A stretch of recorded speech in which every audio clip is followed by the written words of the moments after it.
ಈಗ ಕಡಲೆ ಇರಲಿ, ಹಲಸಂಡೆ ಬೀಜ, ಕಪ್ಪು ಕಡಲೆ ಅಥವಾ ಬಿಳಿ ಕಡಲೆ, ಎಲ್ಲವೂ ಸ್ವಾದಿಷ್ಟವಾಗುತ್ತೆ. ಕೋಗಿಲು ಲೇಔಟ್ನಲ್ಲಿ ತನಿಖೆಯ ವೇಳೆ ಸ್ಫೋಟಕಾಂಶಗಳು ಬಯಲಾಗಿದೆ. ಅಕ್ರಮ ಮನೆಗಳನ್ನ ಲಕ್ಷ ಹಣಕ್ಕೆ ಹಂಚಿರೋ ಖದೀಮರನ್ನ ಖಾಕಿ ಪಡೆ ಕೂಡ ತೊಡಸಿದೆ. ಹೈಕೋರ್ಟ್ನಲ್ಲಿ ಕೋಗಿಲು ಲೇಔಟ್ ಪಿಐಎಲ್ ಅರ್ಜಿ ವಿಚಾರಣೆ ನಡೆದಿದೆ. ಇದೆಲ್ಲವನ್ನ ನೋಡೋಣ ಕೋಗಿಲು ಕಿಡಿ ನ್ಯೂಸ್ ಟಾಪ್ ನಲ್ಲಿ. ಬೆಂಗಳೂರು ಕೋಗಿಲು ಲೇಔಟ್ನಲ್ಲಿ ಅಕ್ರಮ ಮನೆಗಳ ತೆರವು ಪ್ರಕರಣ ರಾಜಕೀಯ ಯುದ್ಧ ಜೋರಾಗಿದೆ. ಇದರ ನಡುವೆ ಅಕ್ರಮ ಒತ್ತುವರಿ ಪ್ರಕರಣದಲ್ಲಿ ಒಂದೊಂದೇ ಸ್ಫೋಟಕ ವಿಚಾರ ಬಯಲಾಗ್ತಾ ಇವೆ. ಅಕ್ರಮವಾಗಿ ಮನೆಗಳನ್ನು ನಿರ್ಮಿಸಿಕೊಂಡವರು ತಲಾ 1 ರಿಂದ 2 ಲಕ್ಷ ರೂಪಾಯಿ ನೀಡಿರುವ ವಿಚಾರವೂ ಬಹಿರಂಗವಾಗಿದೆ. ಪ್ರಾಥಮಿಕ ಹಂತದಲ್ಲಿ ಅಂದಾಜು 37 ಅರ್ಜಿಗಳು ಮಾತ್ರ ಅರ್ಹತೆ ಹೊಂದಿವೆ. 5 ವರ್ಷಗಳಿಗಿಂತ ಹಳೆಯ ದಾಖಲಾತಿಗಳು ಇದ್ದು ಇವರು ಇಲ್ಲೇ ನೆಲೆಸಿದ್ದಾರೆ ಅನ್ನೋದು ದೃಢಪಡಿಸಿಕೊಂಡಿದ್ದಾರೆ. ವಸೀಂ ಲೇಔಟ್ ಅಲ್ಲಿ ನಾವು 8 ವರ್ಷದಿಂದ ಇದ್ದೀವಿ. ನಮ್ಮನ್ನ ಇವಾಗ ಆಧಾರ್ ಕಾರ್ಡು ಏನೇನಿದೆಯೋ ಡಾಕ್ಯುಮೆಂಟ್ಸ್ ಎಲ್ಲ ಕೇಳಿದ್ರು, ನಾವು ಸಬ್ಮಿಟ್ ಮಾಡಿದ್ವಿ. Aadhaar card, identity card, ration card ಮತ್ತು ಕ್ಯಾಸ್ಟ್ ಇನ್ಕಮ್ ಸರ್ಟಿಫಿಕೇಟು. ಅಕ್ರಮವಾಗಿ ಮನೆಗಳನ್ನು ನಿರ್ಮಿಸುವುದಕ್ಕೆ ಹಣ ಪಡೆದವರಿಗೀಗ ಸಂಕಷ್ಟ ಎದುರಾಗಿದೆ. A1 Vijay, A2 Waseem, A3 ಮುನಿ ಅಂಜಿನಪ್ಪ, A4 ರಾಬಿನ್ ಹೀಗೆ 4 ವಿರುದ್ಧ FIR ದಾಖಲಾಗಿದೆ. ಜನರಿಂದ ಹಣ ಪಡೆದು ಸರ್ಕಾರದ ಜಾಗ ಅತಿಕ್ರಮಣ ಆರೋಪದ ಅಡಿಯಲ್ಲಿ ಕೇಸ್ ದಾಖಲಾಗಿದೆ. A2 ವಾಸಿಂ ಸರ್ಕಾರಿ ಜಾಗ ಅತಿಕ್ರಮಣ ಮಾಡಿದ್ದು ಅಲ್ಲದೆ ಆ ಜಾಗಕ್ಕೆ ವಾಸಿಂ ಲೇಔಟ್ ಅಂತ ಹೆಸರಿಟ್ಟಿದ್ದ.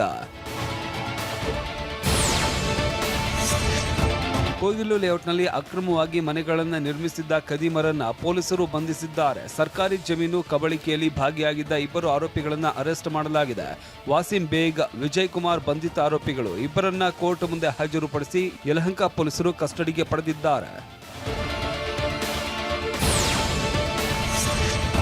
ಸರ್ಕಾರಿ ಜಾಗವನ್ನ ಕಬಳಿಸಿ ಅದೇ ಜಾಗಕ್ಕೆ ತಮ್ಮ ಹೆಸರನ್ನೇ ಆರೋಪಿಗಳು ಇಟ್ಟಿದ್ರು. 2023ರಲ್ಲಿ ತ್ಯಾಜ್ಯ ಸಂಸ್ಕರಣಾ ಘಟಕ ನಿರ್ಮಾಣಕ್ಕೆ ಟೆಂಡರ್ ಕರೆಯಲಾಗಿತ್ತು.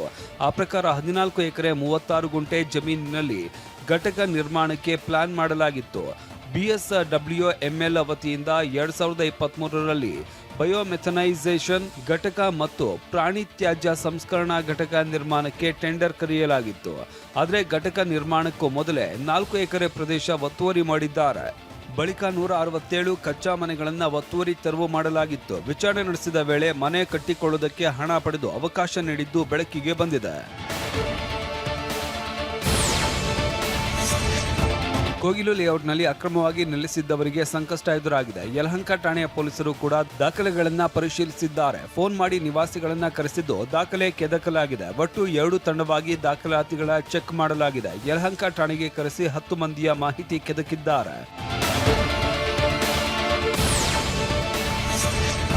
ಒತ್ತುವರಿದಾರರಿಗೆ ಯಲಹಂಕ ಪೊಲೀಸರು ಹಲವು ಪ್ರಶ್ನೆ ಕೇಳಿದ್ದಾರೆ. ನಿಮ್ಮನ್ನ ಇಲ್ಲಿಗೆ ಕರೆದುಕೊಂಡು ಬಂದಿದ್ದು ಯಾರು ಅಂತ ವಿಚಾರಣೆ ಮಾಡಿದ್ದಾರೆ. ವಸೀಂ ಮತ್ತು ವಿಜಯನ ನಿಮ್ಮಿಂದ ಎಷ್ಟು ಹಣ ತೆಗೆದುಕೊಂಡಿದ್ದಾರೆ? ನಿಮ್ಮಿಂದ ಬೇರೆ ಯಾರಾದರೂ ಹಣ ಪಡೆದಿದ್ದಾರಾ? ದಾಖಲೆ ಮಾಡಿಸಿಕೊಟ್ಟಿದ್ದು ಯಾರು ಅಂತ ಕೋಗಿಲು ಲೇಔಟ್ ಒತ್ತುವರಿದಾರರ ವಿಚಾರಣೆ ಮಾಡಲಾಗಿದೆ.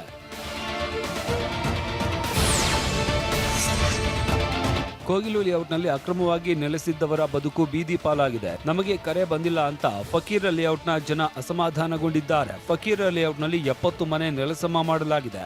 70 ಮನೆ ಪೈಕಿ ಕೇವಲ 3 ಮಾತ್ರ ಕರೆ ಬಂದಿದೆ ಅಂತ ಸಲೀಂ ಹೇಳಿದ್ದಾರೆ. ಅಧಿಕಾರಿಗಳನ್ನ ಕೇಳಿದ್ರೆ GBN ಅವರು ಕರೆ ಮಾಡ್ತಾರೆ ಅಂತಾರೆ. ನಮಗೆ ಯಾಕೆ ಕರೆ ಬಂದಿಲ್ಲ? ನಮ್ಮ ಬಳಿ ಎಲ್ಲ ದಾಖಲೆಗಳು ಇವೆ ಅಂತ ಸಲೀಂ ಅಳಲು ತೋಡಿಕೊಂಡಿದ್ದಾರೆ. ಹೈಕೋರ್ಟ್ನಲ್ಲಿ ನಿನ್ನೆ ಕೋಗಿಲು ಲೇಔಟ್ ವಿಚಾರವಾಗಿ ಸಲ್ಲಿಸಿದ್ದ PIL ವಿಚಾರಣೆ ನಡೆಯಿತು. ಮನೆ ತೆರವಿನಿಂದ ನಿರ್ವಸತಿಗರಾಗಿದ್ದಾರೆ. ಅವರಿಗೆ ಪುನರ್ವಸತಿ ಕಲ್ಪಿಸಬೇಕು, ಪರಿಹಾರ ನೀಡಬೇಕು ಅಂತ ಅರ್ಜಿದಾರರು ವಾದಿಸಿದ್ರು. ಇದಕ್ಕೆ ಆಕ್ಷೇಪ ಎತ್ತಿದ ಅಡ್ವೊಕೇಟ್ ಜನರಲ್ ಶಶಿಕಿರಣ್ ಶೆಟ್ಟಿ 22 ವರ್ಷಗಳಿಂದ ವಾಸಿಸ್ತಾ ಇದ್ದಾರೆ ಅನ್ನೋದು ಸುಳ್ಳು ಅಂದ್ರು. ಸರ್ಕಾರದಿಂದ ಊಟ, ವೈದ್ಯಕೀಯ ವ್ಯವಸ್ಥೆ ಕಲ್ಪಿಸಲಾಗಿದೆ ಅಂತ ಪ್ರತಿವಾದಿಸಿದ್ರು. ಆಕ್ಷೇಪಣೆ ಸಲ್ಲಿಸುವುದಕ್ಕೆ 1 ವಾರ ಕಾಲಾವಕಾಶವನ್ನ ಸರ್ಕಾರ ಕೋರಿದ್ದರಿಂದ ವಿಚಾರಣೆಯನ್ನ ಜನವರಿ 22ಕ್ಕೆ ಮುಂದೂಡಲಾಗಿದೆ. ವಾಹ್, ಯಾಕೆ ಈಗ ಬಂತ ಸ್ವಾದ? ಖಂಡಿತ ಈಗ ಬಂತು ಅಸಲಿ ಸ್ವಾದ. MDH chunky chaat masala life ಅಲ್ಲಿ ಅಸಲಿ ಸ್ವಾದ ತರುತ್ತೆ. ಅಸಲಿ ಮಸಾಲ, MDH